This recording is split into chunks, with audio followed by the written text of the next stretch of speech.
it's all on how you look at these things. So the pandemic and COVID-19, that time taught me like, yo, you gotta think outside the box. You gotta have multiple streams of income because your job ain't promised.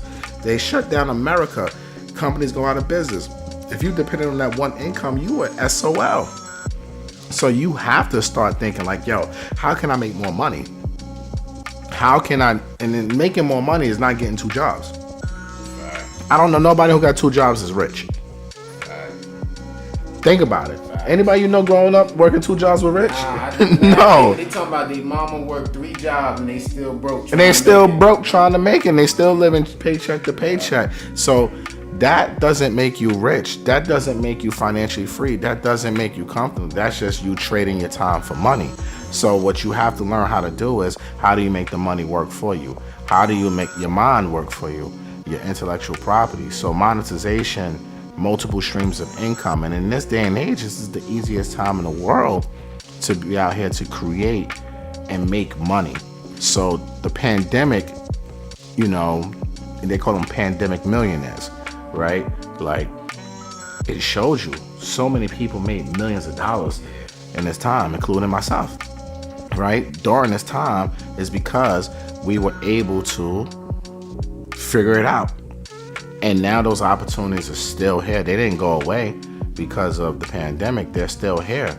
And I think it's only going to get better for those who have the mindset to say, yo, let me go out here and create. Let me spend, if I got to work my 9 to 5, what am I doing with the other 8 hours? Am I spending time with my family, my kids, this, that, and third? But I got 3 to 4 hours. All right, let me put some shit down where it can monetize for me. So, you know, the pandemic was a gift and a curse for a lot of people.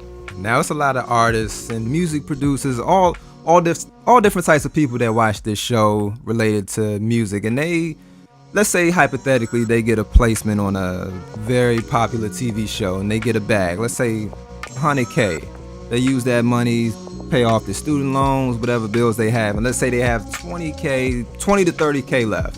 Like, what advice would you give them to like do with that money? First of all, if you get 100K, make sure you tax plan it. First things first. So you got a tax plan, number one. Number two, I would say educate yourself before you spend any money.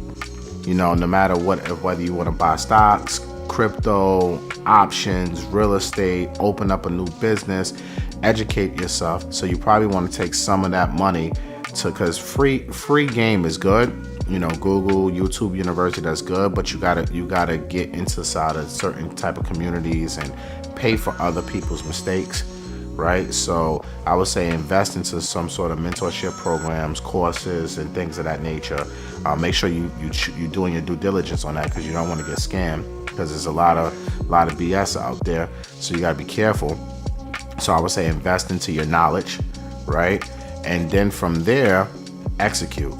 Right, so no matter if you have 20,000, 50,000, I can't tell you what to go invest in because I don't know what your risk tolerance is. Number one, I'm a real estate guy, so I'm gonna always tell you, look, you can't go wrong with brick and mortar because no matter if the market's up or down, it goes left or right, you can go still touch your property.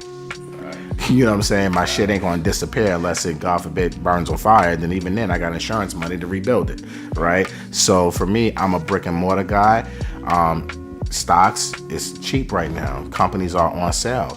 So this is when you're buying at the dip. You buy, so that way when it goes back up in 2 years, you make money that way too.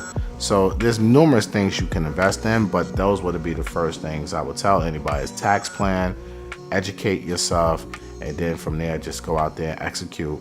And don't spend too much time learning.